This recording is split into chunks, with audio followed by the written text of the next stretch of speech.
हाँ जी गाइस, आरव, अरम, प्रथम, प्रत्युष, अपना अपना कैमरा ऑन करो भाई। और भैया कब भेजोगे मेरे को होमवर्क? है भाई? आएगा वो दिन, आएगा है भाई? आरव, अरम, प्रथम, कब आएगा वो दिन? सर अभी भेज देता हूँ, पूरा कंप्लीट कर लिया। हाँ तो भेज दिया करो बेटा, मैंने पहले भी बताया कि एंड मोमेंट पे भेजेगा, मैं क्या चेक करूंगा बता। तो जल्दी भेजो, भेजो अभी भेजो। प्रथम, प्रथम। Yes sir. कुछ बोलता भी नहीं है यार, एक तो मतलब काम गलत करता है, फिर मेरे से वो जोर से चिल्लाता है। बोल, फिर बंद करके बैठ गया। पता तो है, मैं दोबारा पूछूं? हाँ सर। जो जो सवाल आरव और अरुण से पूछा, सेम सवाल तेरे लिए है ना? सर अभी भेजता हूँ। तो अभी क्यों नहीं भेजा ये बता, अभी तक क्यों नहीं भेजा? क्यों मेरे से तो वो बार दो बार क्वेश्चन बुलवाना है? रहते थे ना। तो मैंने क्या बोला था, जितने हो जाते उतने भेज दिया करो भाई, करते रहा करो बाद में, कोई बात नहीं, जितना हो गया उतना तो भेजो। कुछ मैं देखूं तो सही, कुछ देख ही नहीं पाता।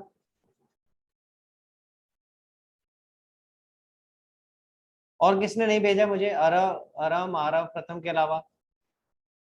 सचलीन आपने भेज दिया था? सर नहीं सर, मेरा भी अभी जस्ट कंप्लीट हुआ।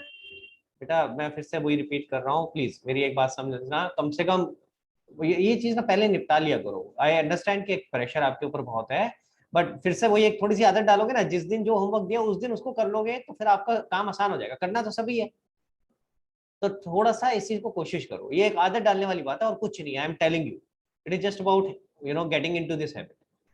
नहीं तो फिर लास्ट मोमेंट तक यही चल रहा होगा स्ट्रगल, सर अभी कर रहे हैं, अभी कर रहे हैं, अभी जस्ट क्लास से पहले खत्म हुआ है, तो वो बड़ा मुश्किल काम हो जाता है।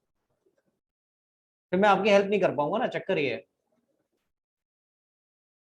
ठीक है, तो नेक्स्ट टाइम से प्लीज प्लीज प्लीज रिक्वेस्ट है मेरी, ऐसे नहीं करेंगे। ठीक है, इसको तो ये आजकल ना व्हाट्सएप वेब चलने में इतनी तकलीफ हो गई है, 15 मिनट लगा देता है ये। मेरे ही हो रहा है, सबके होता है ऐसे है। पता नहीं क्या करता है, इतनी देर तक उसको डाउनलोड करता रहेगा, धीरे धीरे धीरे एनक्रिप्ट वो क्या एनक्रिप्शन से अनइनक्रिप्ट करता रहेगा, पता नहीं क्या करता है। हाँ भाई, बाकियों के साथ भी होता है ऐसा। 15 मिनट हो गए उसको ऑन करे हुए, नहीं क्या समझा कर, नहीं होता है मेरे साथ ही हो रहा है क्या? अरे बताओ, होता है नहीं होता है? ऐसे दमशराज नहीं खेलोगे? कोई भी जना अनम्यूट करके बता सकता है भाई। सर होता है ऐसे। होता है? समीक्षा? नो सर, मेरा तो ठीक है। यार फिर क्या चक्कर है मेरे वाले में और वृंदा वाले में? क्या है, वृंदा और हमारा कुछ दुश्मनी है व्हाट्सएप के साथ? अभी भी लिखा आ रहा है organizing messages end to end encrypted. नहीं कितनी देर लगाएगा यार। मैं सोच रहा हूँ तुम्हारा वो डाउनलोड करूँ, किसी का एक का आंसर शीट, वो डाउनलोड कैसे करूँ यार जब तक वो खुलेगा नहीं तो? बड़ी तकलीफ है यार। हाँ जी, चलो जब तक एक बार डाउट्स ले लेते हैं। ठीक है, जब तक वो हो रहा है, अभी तो टाइम लगेगा, तो 2-4 मिनट आई थिंक और लगेंगे, वो कांट हेल्प इट यार, जो है सो है। हाँ जी, बताओ भाई, निकाले जरा। मजा आ रहा है वैसे क्वेश्चंस करने में अब जब थोड़ा कॉन्सेप्ट पूरा सारा कुछ समझ लिया है, क्योंकि अभी तक छोटे छोटे कॉन्सेप्ट समझ रहे थे, अब हम कॉम्प्रिहेंसिव क्वेश्चन पे आए हैं। अब पूरी पिक्चर क्लियर होनी चाहिए कि हमने ये क्यों सीखा, रिवैल्यूएशन क्यों सीखा, एक्यूमुलेटिव प्रॉफिट लॉस का डिस्ट्रीब्यूशन क्यों सीखा। अब ये पिक्चर क्लियर होनी चाहिए, और जब वो पूरा समझ में आ जाता है ना, तो एक अलग मजा आता है। अच्छा, इसलिए सीख रहे थे हम ये सारी चीजें एक एक करके। चलो भाई, कहाँ तक था? और ये याद दिलाना, किसी को मैंने बोला था आज हिडन गुडविल का भी याद कराना मुझे। एक तो आज कैपिटल एडजस्टमेंट करना है, हिडन गुडविल भी करना है। बेटा कहाँ तक किया था मैंने समीक्षा? लास्ट टाइम कहाँ तक डिस्कशन हो गया था? सर क्वेश्चन 77 करवाना था आपको, कैपिटल एडजस्टमेंट वाला। वो तो कराना है, उससे पहले होमवर्क कहाँ तक डिस्कस हो गया था? 64 तक हुआ था आई थिंक। 65 तक हो गया था हाँ तो डिस्कस। 65 तक अभी और किसी का डाउट, कुछ लोगों ने नहीं करा था पूरा, इसलिए पूछ रहा हूँ। 65 तक किसी और का कोई डाउट है तो आप मेरे से पूछ सकते हो। 65 क्वेश्चन तक किसी का कोई डाउट है तो प्लीज हैंड रेस करो, वरना मुझे थम्स अप करके बताओ। एक चीज करो, कुछ दोनों में से। और नोट करके रखा करो, क्लास से पहले ना नोट कर लिया करो कि कौन कौन से क्वेश्चंस में क्या क्या डाउट है, ताकि ढूंढना ना पड़े फिर जब मैं बोलता हूँ तो। हाँ सचिन, क्या डाउट है बेटा? सर 63 का जो डी पार्ट है जिसमें आपने एंट्री बताई थी डेटर टू बैंक, हाँ बेटा। तो सर इसमें डेटर बढ़ रहे हैं, मतलब एक एसेट बढ़ रहा है, तो वो रीवैल्यूएशन अकाउंट में क्यों नहीं जा रहा? क्योंकि बेटा हम उसको रीवैल्यू नहीं कर रहे, उसके कॉरेस्पॉन्डिंगली एक लाइबिलिटी भी बढ़ रही है। तो फिर या तो मैं दो चीजें करूं, ऐसे तो एक लाइबिलिटी भी बढ़ रही है ना बेटा, तो मेरे को दो अलग अलग एंट्री करनी चाहिए, debtor account debit to revaluation और revaluation account debit to bank. Bank को भी तो पैसे देने हैं, तो या तो मैं ये दोनों करूं तो इफेक्ट तो बराबर ही आ जाएगा। अगर एक डेबिट में आ जाएगी वही सेम अमाउंट से, वही सेम अमाउंट से क्रेडिट में भी आ जाएगी रिवैल्यूएशन में, तो बात वही हो जाएगी। तो इसकी जगह हमने डायरेक्ट एंट्री कर दी डेटर टू बैंक। क्लियर है? तो सर फिर जब बैड डेट रिकवर होती है तो उसमें क्यों करते हैं फिर रीवैल्यूएशन में? बैड डेट रिकवर हो रहा है, क्या होगा ऐसे केस में? बैड डेट रिकवर नहीं हुआ है। देखो मैं फिर से बताता हूँ, पहले बताओ कौन से क्वेश्चन में हुआ बैड डेट रिकवर, उसकी लैंग्वेज दिखाता हूँ आपको क्या लिखी है।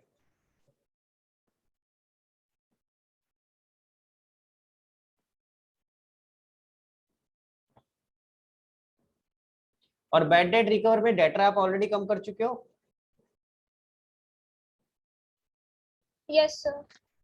जब वो रिकवर हो रहा है तो आपके पास क्या हो रहा है, एक पैसे आ रहे हैं, तो एक एसेट बढ़ रहा है, फायदा हो रहा है, बस कॉरस्पॉन्डिंग कोई लाइबिलिटी नहीं बढ़ रही। अगर आप ध्यान से समझो, यहाँ आपका एसेट भी बढ़ रहा है, लाइबिलिटी भी बढ़ रही है, वहां पे सिर्फ एसेट बढ़ रहा है ना आपका। अगर बैड डेट रिकवर हो रहा है, मान लो 10,000 रुपए के पहले बैड डेट आपने ऑलरेडी राइट ऑफ कर दिया डेटर, अब आपको क्या नाम है वो रिकवर हो गए, तो ऐसे में क्या एंट्री करोगे? Bank account debit to revaluation. Bad debt recover account. Bad debt recover करते फिर बैड डेट रिकवर अल्टीमेटली वही ट्रांसफर होगा रिवैल्यूएशन में, तो आप डायरेक्ट एंट्री कर सकते हो bank account debit to revaluation. और अगर उसने प्रॉमिस कराया है, एक किसी क्वेश्चन में आया होगा, ये आया किसी क्वेश्चन में अभी तक कि डेटर पहले बैड डेट कर चुके थे, नाउ ही हैज प्रॉमिस्ड, बताना जरा कौन सा क्वेश्चन है, क्वेश्चन नंबर चेक करके बताओ कौन सा है जिसके अंदर उसने प्रॉमिस किया है टू 71 का सी। 71 का सी, पहले इसी पे आ जाओ सब लोग। 71 का C, Mohan and old customer whose account was written off as bad debt, ये तो हो चुका है ऑलरेडी, हम बैड डेट इसको कर चुके हैं, अभी नहीं करना है, ऑलरेडी कर चुके हैं, ठीक है। Has promised to pay 3,000 in full settlement of his dues, अब उसने प्रॉमिस किया है कि मैं 3,000 दे दूंगा, अभी दिए नहीं है, वादा किया है, समझ आ रही है? अभी दिए नहीं है, क्या किया है, सिर्फ वादा किया है। अब इसको दो तरीके से ट्रीट कर सकते हैं बेटा, दो तरीके से। पहला, वादे का कोई भरोसा नहीं है तेरे, तू पहले भी धोखा दे चुका है भाई, पहले भी तो तेरा बैड डेट हो गया था, तूने पहले भी बोल करके मुकर गया कि हाँ मैं दे दूंगा, तेरा क्या भरोसा है? अब तो हम ऑलरेडी राइट ऑफ कर चुके हैं, यानी अब तो हम तेरे से धोखा खा चुके हैं, तो अब जब तू देगा तभी हम इसको अपनी बुक्स पे दिखाएं। दिस इज ऑप्शन नंबर 1, कहीं लिखना चाहो तो लिख लो, क्वेश्चन नंबर 71 सी पार्ट, ठीक है, क्वेश्चन नंबर 71 सी पार्ट। दो ऑप्शन है आपके पास, दो तरीके से आप ट्रीटमेंट कर सकते हो उसका, ठीक है। तो एक तो ऑप्शन क्या है कि आप ये बोलो कि भाई मैं ऑलरेडी इसको बैड डेट कर चुका हूँ, इसीलिए at present this is only a promise, so I will not reinstate the amount on the basis of promise until I will actually receive the amount, ठीक है। तो जब पैसे मिलेंगे तब इसकी एंट्री करेंगे, अदरवाइज हम इसकी एंट्री नहीं कर रहे। समझ आ रही है मेरी बात? क्लियर है सबको? तो एक ऑप्शन तो ये हो गया, लॉजिक समझ आ गया। दूसरा ऑप्शन कहते हैं कि भाई जब वो अब प्रॉमिस कर रहा है, कहाँ से आवाज आ रही है भाई, ओहो एक सेकेंड, पीछे से रिकॉर्डिंग ऑन हो गई और उसमें आवाज आ रही है, सब लोग अपना कैमरा ऑन करेंगे प्लीज, मैं तो बोल नहीं रहा, आवाज कहाँ से आ रही है? हाँ हाँ जी गाइस, ओके, सो क्या बता रहा था मैं? हाँ, तो एक ऑप्शन तो हो गया। दूसरा ऑप्शन क्या है कि भाई हम उसको वापस रीइंस्टेट कर देते हैं, हम कहते हैं कि चलो भाई अब वो मान रहा है अपनी गलती और वो कह रहा है कि मैं दे दूंगा पैसे, तो हम उसको एक्सेप्ट कर लेते हैं, और ऐसे केस में क्या होगा, हम डेटर्स को वापस बढ़ा देंगे। सो अगर सेकंड ऑप्शन हम समझे तो क्या होगा, डेटर्स बढ़ जाएंगे, कॉरस्पॉन्डिंग इंपैक्ट कहाँ जाएगा, रिवैल्यूएशन। अभी पैसे मिले नहीं है इसलिए बैंक नहीं बढ़ेगा, क्या बढ़ेगा, डेटर बढ़ेगा, debtor account debit to revaluation. अगर लिखा होता कि 3,000 रुपए उसने दे दिए हैं, अगर 3,000 रुपए दे दिए हैं, तो ऐसे केस में बैंक बढ़ता, बैंक टू रिवैल्यूएशन। समझ आ रही है मेरी बात? तो पैसे आ चुके होते हैं तो फिर क्या एंट्री होती, बैंक टू रिवैल्यूएशन। तो आपको वो देखना है कि एग्जैक्ट सिचुएशन क्या है, ठीक है। अपनी पानी पी ले बेटा, पियर्स ले ले, पानी ले ले थोड़ा सा, नींद आ रही है तेरे को, बहुत भयंकर वाली नींद आ रही होती है इसको, है ना। जैसे ही हमारी 3 बजे क्लास होती है, ऐसा लग रहा था हमने यार सोने का टाइम आया, अभी तो यार गलत टाइम पे क्लास रख दी सर ने, है ना। सही कह रहा हूँ अपनी? नहीं नहीं सर, ऐसा नहीं है, थोड़ी आती है। ठीक है। बेटा ये थोड़ी है तो भयंकर क्या होती है फिर? तो ऐसे बुरी तरीके से ऐसे ऐसा होता है ना, ऐसे लुढ़की पुड़की ऐसे हो रखी है, तो ये भयंकर ही होती है बेटा। अभी मैं 2 मिनट कुछ म्यूजिक चला दूंगा ना पीछे सूदिंग सा, तो अभी तो सो जाएगी। आंखें ऐसे बड़ी मुश्किल से ऐसे ऐसे आंखें खोल रही है ऐसे है। आई नो टाइमिंग थोड़ा सा ऑड होता है, बट तुम्हारे फायदे की चीज है ये टाइमिंग का, क्योंकि बाहर और तो कहीं जा नहीं सकते, क्लास कर नहीं सकते, तो हमारी क्लास हो जाती है इस बहाने, है ना।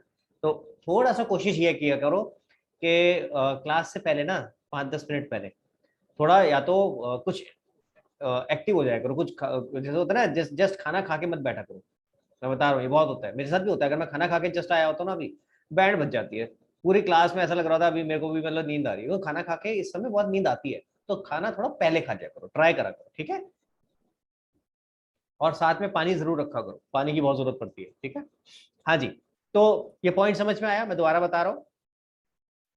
अगर ऑप्शन क्या है आपके पास, एक ऑप्शन तो ये है, इसी सिचुएशन में ऑप्शन क्या है, पहला ऑप्शन है आपने कुछ भी नहीं करा, यानी इस ट्रांजेक्शन का कोई ट्रीटमेंट नहीं किया, कोई एंट्री नहीं करी, ऑन दी बेसिस कि it is just a promise, और हम प्रॉमिस के बेसिस पे वापस उसको रीइंस्टेट नहीं करें। सेकंड ऑप्शन क्या है, आप प्रॉमिस के बेस पे रीइंस्टेट कर सकते हो, ऐसे केस में डेटर डेबिट करोगे टू रिवैल्यूएशन हो जाएगा, ठीक है। ये 2 ऑप्शन मैंने बता दिए इसी केस में। अब इसमें अगर लैंग्वेज चेंज हो जाती, अगर इसमें लिखा होता कि डेटर ने पे कर दिया है, तो ऐसे केस में डेटर टू रिवैल्यूएशन की जगह होता बैंक या कैश टू रिवैल्यूएशन। क्लियर हो गया सबको? ठीक है। एक और चीज बता देता हूँ इसके अंदर, इसमें लिखा है ना फुल एंड फाइनल सेटलमेंट, 3000 रुपए फुल एंड फाइनल सेटलमेंट, ऐसे करके कुछ लिखा है, कहानी है क्या नहीं है? तो पढ़ के ऐसा लगता है अरे फुल एंड फाइनल सेटलमेंट है, कोई बैड डेट होगा कुछ, अरे बैड डेट तो आप ऑलरेडी कर चुके हो। अब तो वो जितने पैसे दे रहा है हमें तो उससे एंट्री करनी है। मान लो पहले अगर ये ओरिजिनली 5000 का डेटर होता और हमें अब 3000 दे रहा है, की फर्क पैदा है?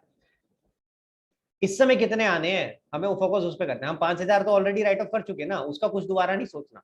बच्चे कंफ्यूज हो जाते हैं, बच्चे सोच रहे होते हैं अरे 2000 का नुकसान हुआ है। 2000 का नुकसान नहीं हुआ, 5000 का नुकसान हो चुका था, अब तो 3000 का फायदा हो रहा है। आ रही है बात समझ में? हम तो ऑलरेडी 5000 का नुकसान राइट ऑफ कर चुके हैं, तो ये बात नहीं भूलनी है। ये जानबूझ के कंफ्यूज करने के लिए लिखा जाता है। इसमें तो आपको एक ही फिगर दी, वरना 2 फिगर दे दी जाती है। 5000 के डेटर थे जिसको राइट ऑफ कर चुके हैं, अब 3000 रुपए उसने प्रॉमिस किया। हमें 5000 से मतलब नहीं, वो तो हो चुका ऑलरेडी। कितने अब मिलने की बात है उससे फोकस करना। हाँ परीक्षा पूछो बेटा। सर इसमें सेकंड इफेक्ट क्या जाएगा? एक तो जैसे अगर एंट्री second बताई ना अभी, option एंट्री बताई तो क्या बताई, एंट्री बता। revaluation to bad debts recovery। हाँ हाँ हाँ हाँ, ये थोड़ी ना बोला मैंने।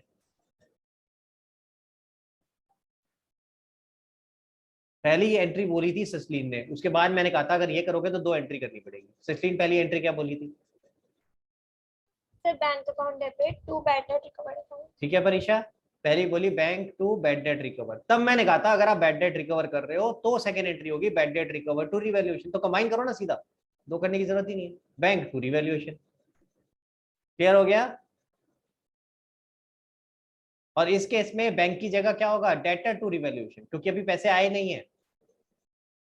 फिर से रिपीट कर रहा हूं, अभी अगर प्रेजेंट केस की बात करें तो डेटर टू रिवैल्यूएशन, अगर पैसे आ गए होते तो बैंक टू रिवैल्यूएशन। सेस्लीन क्लियर हो गया तेरा डाउट? समझ में आ गई बात कैसे करना है? बैड डेट रिकवर वाला पॉइंट क्लियर हो गया सब? हाँ जी पूछो समीक्षा। सर आपके अकॉर्डिंग कौन सा ऑप्शन बेटर है एग्जाम? मैं तो कहूंगा बेटा, ओके सो वैसे तो आइडियली देखा जाए, टेक्निकली अगर मैं बात करूं, अगर मैं प्रैक्टिकली बात कर रहा हूं, पहले प्रैक्टिकली नॉट थ्योरेटिकली, एग्जाम के पॉइंट ऑफ व्यू से नहीं, पहले मैं प्रैक्टिकली जब तक अब पैसे नहीं आ जाते ना आप दोबारा से एंट्री नहीं करते। प्रैक्टिकली बता रहा हूं, जब एक बार ऑलरेडी राइट ऑफ कर चुके हो ना, क्योंकि पता है क्या होता है, राइट ऑफ करना अपनी बुक्स में आसान काम नहीं है। आपने राइट ऑफ किया, बड़ी सारी जगहों पे एक्सप्लेनेशन देनी पड़ती है। आप इनकम टैक्स में जब फाइल करोगे तो वहां दिखाना पड़ता है कि ये राइट ऑफ क्यों किया है। फिर आप दिखाओगे मैंने इतनी बार इससे कोशिश कर ली थी कि भाई पैसे मंगवाने की, देखो ये अटेम्प्ट किए थे नहीं आए पैसे, तब जाके मैंने राइट ऑफ किया। समझ रहे हो मेरी बात? सब जगह एक्सप्लेनेशन देनी पड़ती है राइट ऑफ करने के लिए। जब एक बार राइट ऑफ हो गया उसके बाद दोबारा रीइंस्टेट करने की बारी आती है ना, जब सिर्फ प्रॉमिस पे, तो बंदा कहेगा भाई रहने दे, पहले आने दे पैसे। तो प्रैक्टिकली तो जब पैसे आएंगे तभी एंट्री होगी, प्रैक्टिकली नहीं करता कोई इस तरह से रीइंस्टेट। ठीक है, क्लियर हो गया? लेकिन अगर मैं बात करूं अकाउंटिंग के पॉइंट ऑफ व्यू से, क्या हमारे पास ऑप्शन है इसके अंदर? क्योंकि हाँ, इसमें ऑप्शन है हमारे पास, दोनों में से कुछ भी कर सकते हैं। एग्जाम में कुछ भी करोगे चलेगा, लेकिन अगर आप एंट्री नहीं भी कर रहे हो ना, नोट जरूर देना है। अगर नोट नहीं दिया तो भैया मार्क्स नहीं मिलेंगे, फिर एग्जामिनर सोचेगा तुम्हें आता नहीं था, तुमने छोड़ दिया। मैं प्रेफर करूंगा एंट्री कर दो, ज्यादा अच्छा है, क्योंकि कुछ करा हुआ दिखाई देगा ना करे हुए से। बट अदरवाइज अगर आप नहीं भी करोगे, कंफ्यूज हो रहे हो, कभी वहां लग रहा है पता नहीं क्या एंट्री भूल गया मैं, नोट दे दो यार, नोट जरूर देना है। कोई भी ऑप्शन लोगे, अगर कुछ भी नहीं करा, पहले ऑप्शन में नोट नहीं दिया तो मार्क्स नहीं मिलेंगे। हाँ जी, और कोई क्वेश्चन नंबर 65 तक और कोई एनी अदर डाउट? नहीं, चलो फिर 65 ऑनवर्ड चलते हैं। 65, 66, 67, 68, इन 4 क्वेश्चंस में कोई डाउट? 65, 67, 60 आ गया के बीच में? 65, 66, 67, 68। तो मेरा व्हाट्सएप तो चल गया, एक सर सेकंड में। 67 हिडन गुडविल है, वो आपने छोड़ने हाँ, को हिडन बोला। गुडविल मैंने बोल दिया था छोड़ने को, तो वो बाद में करेंगे, वो मैं पहले अभी क्वेश्चन सिखा दूं फिर करेंगे। हाँ सचली, और मुझे एक बात बताओ, परीक्षा तूने क्वेश्चन करे हैं सारे? तेरा होमवर्क डाउनलोड कर ले, मुझे बोल के बता दे। मैंने अभी जरा व्हाट्सएप वेब खुल लिया तो आई कांट सी यू। हाँ सर ठीक है, कर लीजिए। ठीक है, एक सेकंड दे दो बस, मैं जरा इसके क्वेश्चंस डाउनलोड कर लेता हूँ। और वो वाला क्वेश्चन किया है ना जो एक सिखाना है आज, 77 था, कौन सा था? क्योंकि वो जरूरी है, मुझे वो हाँ चाहिए कर होगा।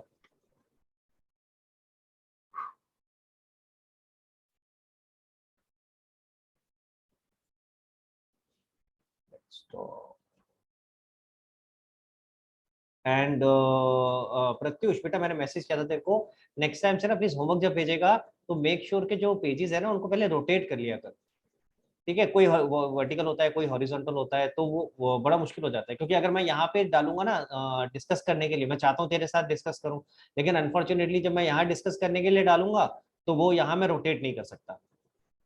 फोन में तो फिर भी रोटेट हो जाएगा, यहाँ नहीं हो सकता स्क्रीन पे, ठीक है ना? तो इसीलिए प्लीज उसको पहले ध्यान से रोटेट करके मेरे को भेजना नेक्स्ट टाइम, ठीक है?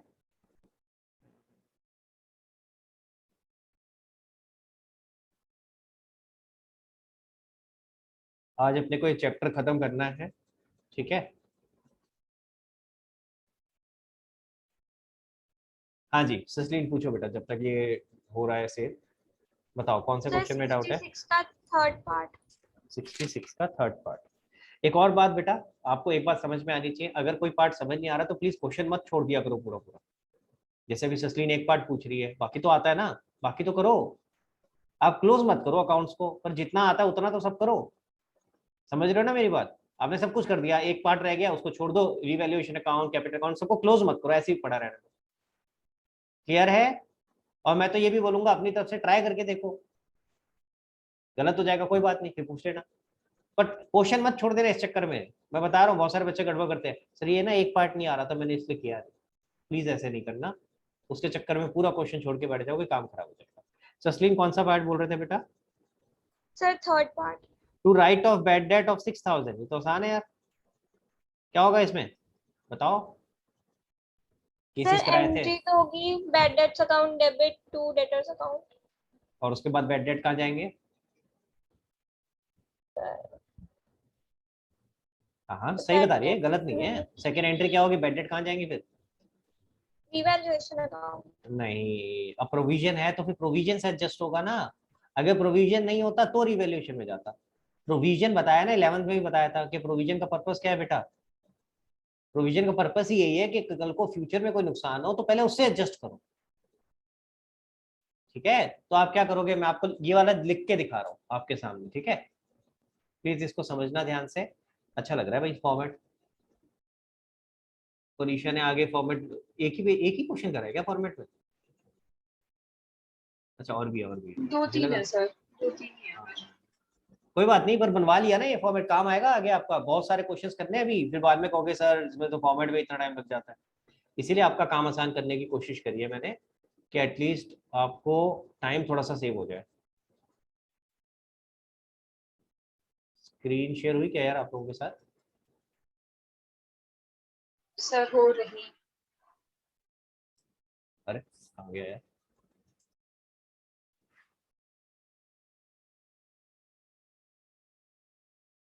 इसका ना फॉर्मेट बना के स्पाइरल जरूर करा लो, क्योंकि आगे भी अभी 2 चैप्टर और है जिनमें ये सारे क्वेश्चंस आने हैं बड़े वाले। हाँ, पर करना सिर्फ बड़े वाले क्वेश्चन, छोटे छोटे इसमें करने की जरूरत नहीं है।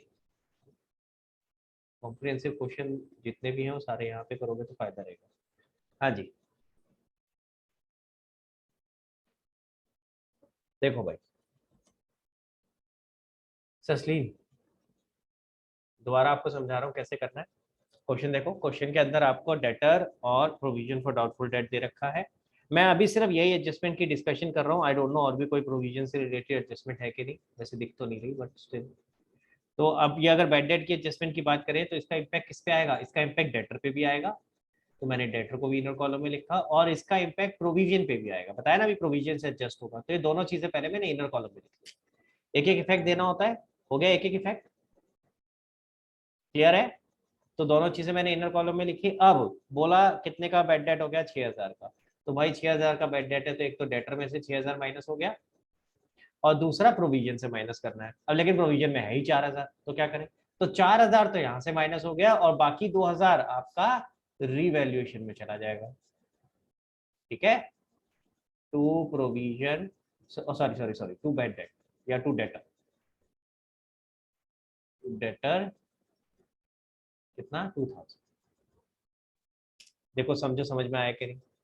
6000 के 2 इफेक्ट देने थे, तो एक तो डेटर में से कम होना था, उसमें तो प्रॉब्लम नहीं है। दूसरा, क्योंकि प्रोविजन सफिशिएंट नहीं था, तो जितना प्रोविजन था वहां से एडजस्ट किया। अब एक तरह से जब प्रोविजन एडजस्ट हो गया, खत्म हो गया, तो अब क्या हो गया? Normal case.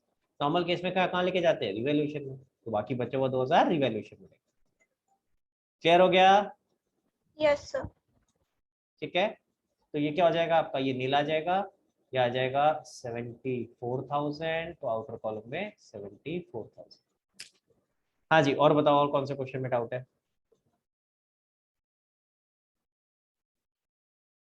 हाँ समीक्षा, बताओ बेटा।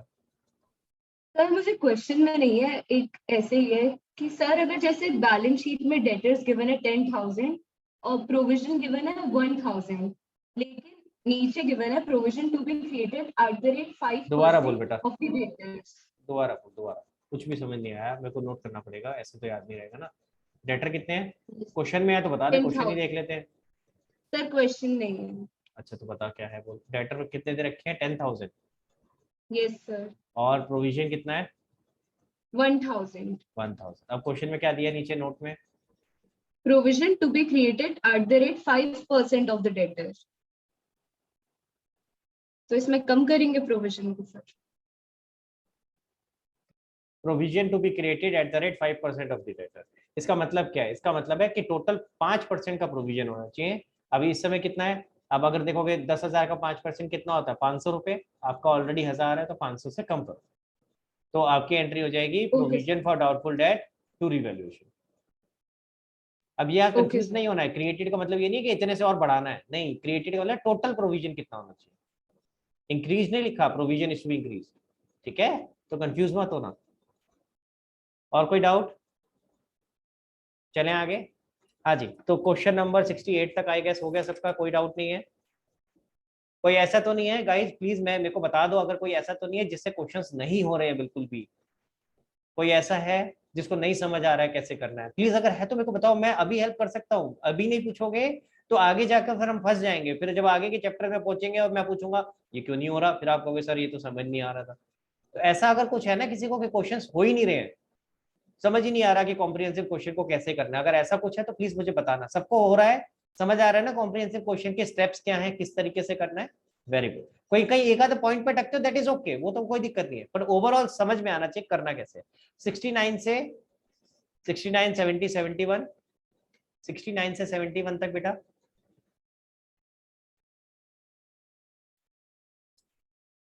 सिक्सटी 69 से लेके 71 तक कोई डाउट? स्निग्धा बताओ बेटा कौन सा क्वेश्चन में नहीं है तो प्लीज समझो। 71 का कैपिटल अकाउंट एक बार। 71 का कैपिटल अकाउंट देखना एक बार।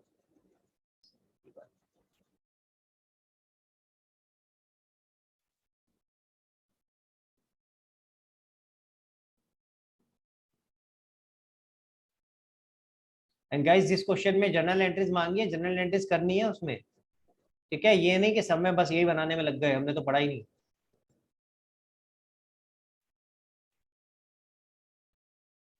कहाँ गया भाई, 73 पे आ गया, ये है आई गेस, यही वाला है क्वेश्चन, चेक करो जरा। ये सर। Yes. कहाँ पे दिक्कत आ रही है बता बेटा। और ये जो खाली Goodwill पड़ा की होता है ना, entry. हाँ देख एक बार चेक कर, फिर अगर समझ नहीं आ रहा तो मैं बताता हूँ। परीक्षा ये जो खाली रह जाता है ना, यहाँ डैश डाल दिया करो, खाली खाली से डैश डैश अच्छा लगता है, बाकी ऐसा कुछ जरूरी नहीं है, मैं तो बस ऐसे ही बोल दिया कि मुझे अच्छा लगता है। हाँ जी बताओ स्निग्धा, समझ में आया Yes, yes. क्या गड़बड़ हो रही थी? वो मैंने ये जो क्रेडिट साइड पे बाय सीज कैपिटल है वो सी के अकाउंट में डाल दिया था, बी की बजाय। ये बहुत गलती होती है भाई, अच्छा पॉइंट बताया तूने स्निग्धा। हम पता है क्या करते हैं, ये बड़ा कंफ्यूज होते हैं कि नाम क्या लिख रहे हैं और किसके अकाउंट में जाना है। मान लो फॉर एग्जांपल मैं आपको लिख के दिखा रहा हूँ, एंट्री होनी है आपकी C's capital to A to B, for example ये एंट्री होनी है 30,000, 20,000 और 10,000, ठीक है। Let's take an example. अब इस एंट्री को करेंगे कैसे, कैसे पोस्ट करना है? तो सी के कैपिटल अकाउंट में क्या आएगा, जो अपोजिट साइड पे, यानी 2A to B, यानी 2A to B किसके में आएगा, सी वाले कॉलम में, यहां समझ में आ रही है बात। और इसी तरह से ए और बी में क्या आएगा, बाय सी, बाय सी किस में आएगा, ए और बी में। आ रहा है समझ में? तो कभी ऐसा मत करना बाय सी लिखा और सी के अकाउंट में लिख दिया, जो कि अभी उस स्निग्धा ने बताया कि ये गलती हो गई, ठीक है। इसी तरह जो नाम लिख रहे हैं उसके अकाउंट में नहीं आ सकता ना, खुद के में थोड़ी ना आएगा, ठीक है। तो इस बात का याद रखना। अब एक और बात बता देता हूँ, इससे एक और बात याद आ गई, इसको पहले रब कर देते हैं हम, क्योंकि जब गुडविल की एंट्री कर रहे हैं तो करंट अकाउंट के थ्रू कर रहे हैं, है ना, और करंट अकाउंट तो बना नहीं रहे। किसी ने तो मेरे से पूछा भी था सवाल ये, बट स्टिल मैं आपको एक बार यहाँ करके दिखा रहा हूँ कि सपोज करो अगर ये हमें यहाँ पे एंट्री करनी है, सीज करंट अकाउंट, गेनिंग वाले का करंट होता है ना सिर्फ, बाकी दोनों का तो क्या होता है, कैपिटल, यही होता है 30,000, 20,000 और 10,000। आप में से कौन कौन ऐसा है जो करंट की जगह कैपिटल ही करता आ रहा है तीनों में? कोई है तो बताओ, कोई बात नहीं, मैंने दोनों ऑप्शन दिए थे शुरू में तो, कि C's capital account to A's capital to B's capital, कोई नहीं है, सब करंट कर रहे हैं गेनिंग पार्टनर में। कंफर्म तो कर दो भाई, कुछ भी ना बोलने से अच्छा कुछ तो बोलो। अवनी डमशराज, हाँ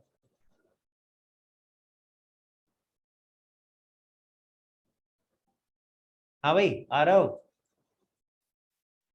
सब करंट अकाउंट कर रहे हो, आरव और आरव, या कर ही नहीं रहे, एंट्री छोड़ देते हम तो सब गुडविल की, सर क्या कर नहीं रहे हो? नहीं। अरे नहीं का क्या मतलब हुआ, समझ नहीं आया मुझे। नहीं अफर्मेटिव था या नहीं मना था कि नहीं हम ऐसे नहीं कर रहे? सर जब याद आता जब करंट करते तो तब नहीं आता तो कैपिटल ही करते थे। तो कैपिटल करता है तो कैपिटल अकाउंट में एंट्री मार देता होगा, फिर तो दोनों इफेक्ट कैपिटल में ही आ जाते होंगे। Yes sir. सर आप वो वाली पूछ रहे हो, premium for goodwill account debit फिर सीज प्रीमियम कैपिटल अकाउंट? मैं पूछ रहा हूँ कि अगर वो प्रीमियम नहीं लाता, अगर प्रीमियम ला रहा है तब तो प्रीमियम फॉर गुडविल अकाउंट खुलता है, लेकिन वो नहीं लाता तो एंट्री क्या होती है, गेनिंग टू सेक्रीफाइस। और गेनिंग टू सेक्रीफाइस में गेनिंग का करंट अकाउंट लिखते हैं कैपिटल की जगह, वो भी सिखाना है आज के क्यों करते हैं, वो भी समझना आज के क्यों करते हैं, हम करंट पे लिखते हैं, ठीक है। जैसे अभी आपके सामने एंट्री लिखी, मान लेते हैं सी गेनिंग है और ए और बी सेक्रीफाइसिंग है, तो अब ऐसे केस में इसको पोस्ट कैसे करेंगे, सी के कैपिटल में नहीं जा रही है, सी के करंट अकाउंट में जा रही है, और करंट अकाउंट तो हम बना नहीं रहे हैं। एक बार बना लेते हैं आपके, जस्ट आपके लिए बना लेते हैं सी का current account, just to understand, आपको बनाना नहीं है एग्जाम में, ठीक है, बट जस्ट टू अंडरस्टैंड एक बार यहाँ बना लेते हैं। सी के अकाउंट में आता तो क्या आता है, टू ए टू बी, 20,000, 10,000, ठीक है। हम तो सिर्फ कैपिटल अकाउंट बना रहे हैं ना, फ्लक्चुएटिंग मेथड था, करंट तो बना नहीं रहे थे, करंट तो सिर्फ एक ही एंट्री आई है।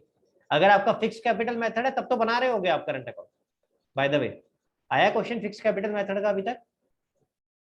तो उसमें बनाया है करंट अकाउंट या नहीं बनाया? उसमें सारी एंट्री करंट अकाउंट में जाएंगी, रिवैल्यूएशन की भी जाएगी, गुडविल की भी जाएगी, सब करंट अकाउंट में। फिर तो नीचे भी करंट अकाउंट आएगा, C's current account to A's current account, B's current account, फिर तो सब जगह ही करंट अकाउंट हो जाएगा। समझ रहे हो इस बात को, समझ लो अच्छे से। अगर आपका फिक्स कैपिटल मेथड होता फिर तो पूरी एंट्री में सबका ही करंट अकाउंट होता।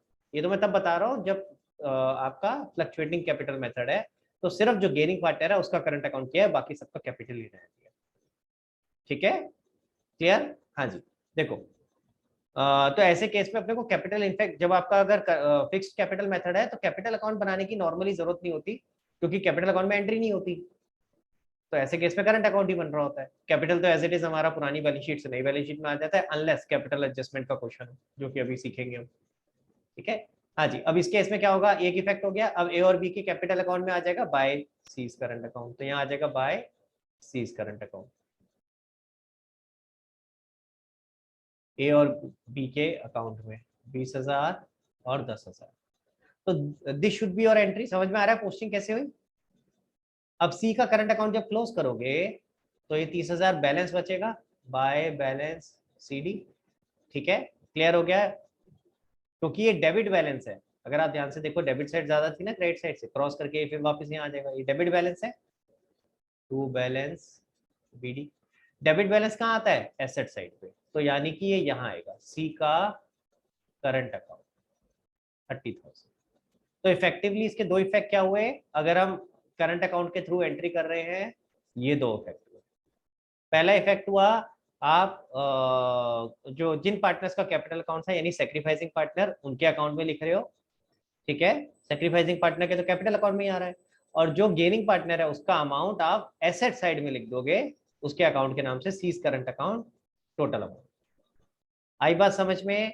आपको आइडियली फाइनल आंसर समझना है कि इस तरीके से, मैंने करके तो पूरा दिखा दिया, आपको थोड़ी ना करके दिखाना है, पर आपको लॉजिक समझा दिया मैंने कि क्यों आ रहा है। किसी ने पूछा था तो मैंने बता दिया था कि बेटा जो करंट अकाउंट है जिसका जो गेनिंग पार्टनर है उसका करंट अकाउंट के नाम से एसेट साइड पे आएगा। बट क्यों आएगा, लॉजिक समझ आया? सबको समझ आया? मुझे थम्स अप करके बताओ भाई, अगर नहीं आया तो मैं दोबारा बता दूंगा, कोई बात नहीं।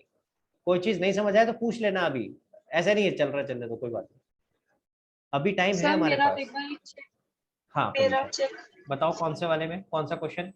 इसमें यही देखो, वाला क्वेश्चन नहीं, आप इस यहीं पर देख। इस वाले में देखें, देखें जरा क्या करा है।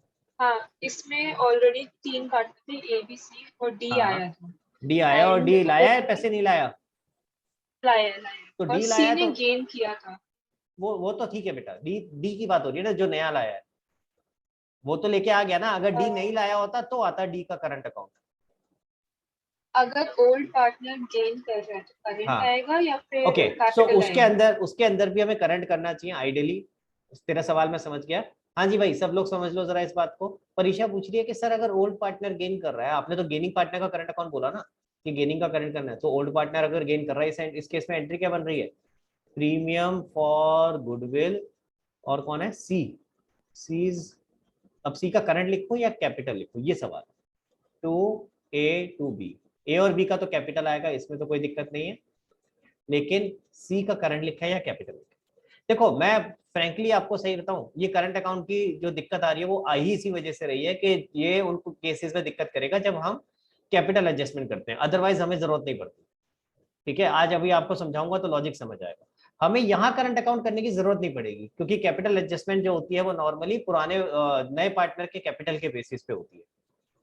अभी आप देखोगे नए के बेसिस पे पुराने का एडजस्ट हो रहा है या पुराने के बेसिस पे नए का एडजस्ट हो रहा है, तो नॉर्मली यहाँ जरूरत नहीं पड़ती। जब नया पार्टनर नहीं लेके आ रहा होता वहां जरूरत पड़ती है। ठीक है, आई नो थोड़ा कंफ्यूजिंग लगता है, जब थोड़ा सा अभी करेंगे ना कैपिटल एडजस्टमेंट तो थोड़ा सा क्लियर होना शुरू होगा कि ऐसा क्यों कर रहे हैं। ठीक है, तो परेशान मत होना, अभी जैसे ही करेंगे और क्लैरिटी आएगी। हाँ जी, चलो आगे। ओके, क्वेश्चन नंबर 69 से 71 तक कोई और डाउट?